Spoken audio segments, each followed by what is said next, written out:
In this video, we will talk about how to use your Databricks Workspace. Tutorials often miss these less known parts, which are extremely valuable if you want to work in a Databricks environment.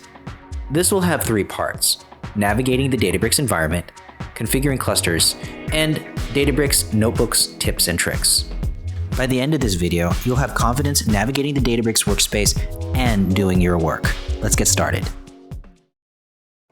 Let's start from the Databricks Workspace. You should have this screen here when you first open your workspace. On the main screen, you will find ways to access your notebook and import your data. If you've used Databricks before, the Recent section will show you the most recent notebooks that you've used. The most important part of the Databricks UI is found on the left. On the top, you can select two things: data science and engineering, and the machine learning section. Each is called a persona in Databricks. Two personas exist in your standard Databricks environment. In a premium environment, SQL Warehouse will be added as the third option. You can pin the persona each time you log in to get access to the tools you need. We will start with the Data Science and Engineering menu. This is the main menu for most people using Databricks. If you're a data engineer, data analyst, you will be spending a lot of time here. There are 6 sections inside the Data Science and Engineering menu: Workspace, Repos, Recent, Data, Compute, and Workflows. The Workspace environment contains all your local notebooks. These are notebooks associated with a Databricks environment, so notebooks in different Databricks environments won't be here. Workspace also contains shared files and other users' notebooks. This can be accessed from any computer with an Azure Active Directory login. Notebooks, libraries, and ML experiments can be created here. You can also import notebooks and other files. Repos contain GitHub repos in Databricks. This contains all the repositories connected to GitHub. Repos are organized by users, but you'll need to connect GitHub to Databricks, which I'll show in a later video. The Recent section is also super handy. This describes the most recent notebooks and MLflow experiments that you have access to. Data contains the databases that are associated with your Databricks environment. You can also use this to access the Databricks file store. And stored data will not be displayed unless you turn on a cluster. Compute is where your clusters are located. You can create new clusters and view current clusters here. You can also look at clusters used in jobs and in cluster pools. Workflows is where you can organize and automate the execution of data pipelines.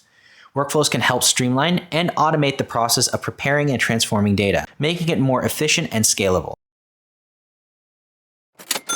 Now let's take a look at the Machine Learning menu. The Machine Learning menu has the same features as the previous menu, except it has 3 additional options: Experiments, Feature Store, and Models. Experiments is used for experiment tracking. Here you can track and version machine learning models. Experiment tracking in Databricks is done through the built-in MLflow library. The Experiment tab allows you to see all the models that you have experimented with.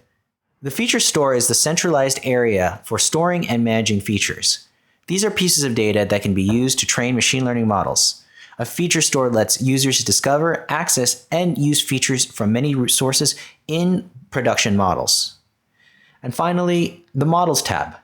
The Models tab records all your registered models. Here you can see the latest version, if it's deployed to production, and the current stage, as well as the versions. The data scientist/engineering and ML personas are important if you want to maximize Databricks. Now let's set up and configure clusters. This will help you run your Databricks notebook. A cluster in Databricks is a set of nodes that run on an Apache Spark cluster. The cluster is the core of Databricks. It processes and analyzes large amounts of data in parallel using Spark. Each node in the cluster is responsible for a part of the data, with multiple nodes working together to process the data. Now let's set up the cluster. Click the Compute tab on the left menu. Once you're in there, click Create Compute. If you are new to Databricks, it's important to select the right settings that match your work and budget. If you're working in a shared workspace, please contact your admin before creating a cluster. They often know the right configuration settings and have access to create it. You'll see 2 settings at the top: single node and multi-node. Select multiple node. Under the performance settings, you'll see the Databricks runtime version. For a data scientist, you want to select a runtime in the ML tab. Let's look at the menu. Select a version that doesn't have a GPU. If you are working with the projects required by a GPU, then select.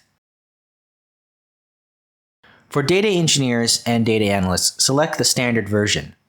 You want to select the latest version so you can access Databricks' latest features. The runtime version can affect access to libraries and services available. Next, let's go look at the worker type. Let's click Worker Type. You'll see a tab that drops down. Under General Purpose, select the standard DS3v2 core. Set the minimum number of workers to 2 and the maximum number of workers to 8. Then set driver type as the same as worker type. And then keep enable auto scaling. Next, set the auto cluster shutdown. Make sure to terminate it after 30 minutes. You want to set this so that you won't be charged extra. Once you've made sure that these are correct, then click Create Cluster. It'll often take a few minutes for the cluster to set up and deploy.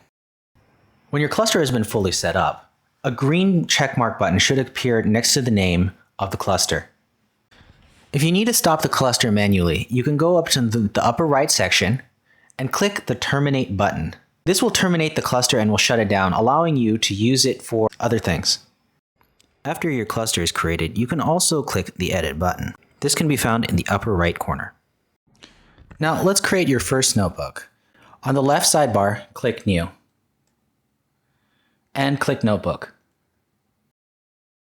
Create Notebook option, enter the name for your notebook. Next, select Default Language.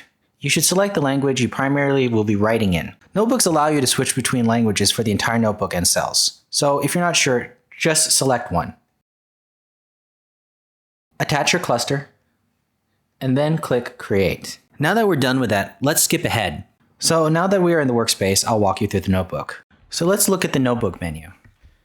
The File section contains options to schedule, import, or clone your notebook. It also contains a File section to upload data to the DBFS, the Databricks file storage. You can also create new Databricks dashboards in this section, which is really useful if you're a data analyst. The Edit section lets you format cells, your notebook, and automatically set Python indentation. The last is really useful if you're creating multiple functions or data models in Spark. Now, the View section lets you change your theme, as well as access the table of contents. It also lets you add line numbers and command numbers to your cells, which is very useful when you are pair programming or collaborating. Now, let's look at revision history. I really like revision history since it's useful when you make a mistake. At the top, there's a section that says Last Edited. The section shows all the changes of your notebook ever since you created it. These are only local changes and don't exist outside the Databricks environment. Here, you can version your notebooks and roll back changes. Changes in a previous version will be highlighted in red, and additions will be highlighted in green. The comments section is a record of the comments made on the code. This isn't comments made in the cell, but a built-in function of Databricks. This is useful for informal code reviews or pair programming. All users who have access to the notebooks can see the comments. To run the notebook, click Run All in the top right corner. If you have more than one cluster, you can select the cluster by other clusters by clicking the Terminated button. This will connect to a cluster once you select one that's connected. The Cluster tab allows you to select a cluster and detach or reattach it to a notebook.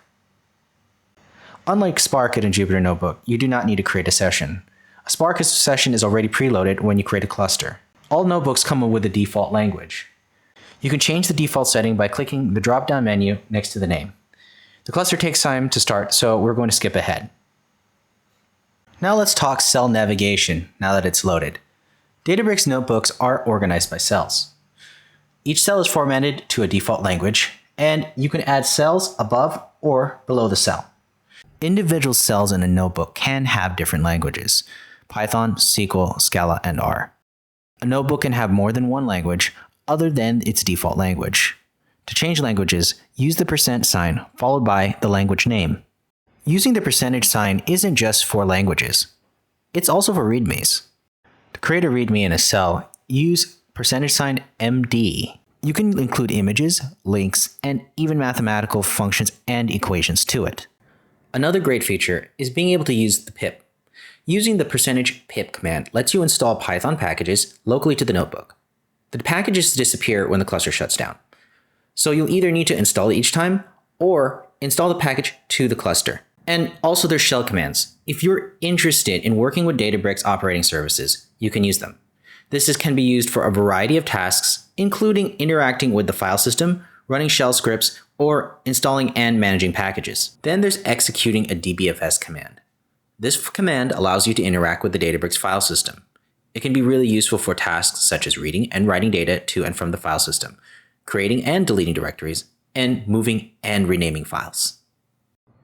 And the final and most useful notebook magic is the run program. You can run the notebook inside another notebook. This can be very useful for tasks such as reusing code from one notebook, running a utilities notebook, or running multiple notebooks at once. To use it, type the %run followed by the path to the notebook you want to run. This works even if the notebook that you are running is in another language. The run passes outputs from another notebook to your current notebook, which includes printed statements, data frames, etc. And that's it. I hope this video gave you a great intro into the Databricks workspace. I've included a link to the repo and an example notebook in the video description. Also, please check out our other videos in this ongoing series. I have videos both in English and Chinese. If this video was useful for you, please give it a like and share. Subscribe for more content. And thank you for watching. In the next video, we'll be talking about how to load data in Databricks.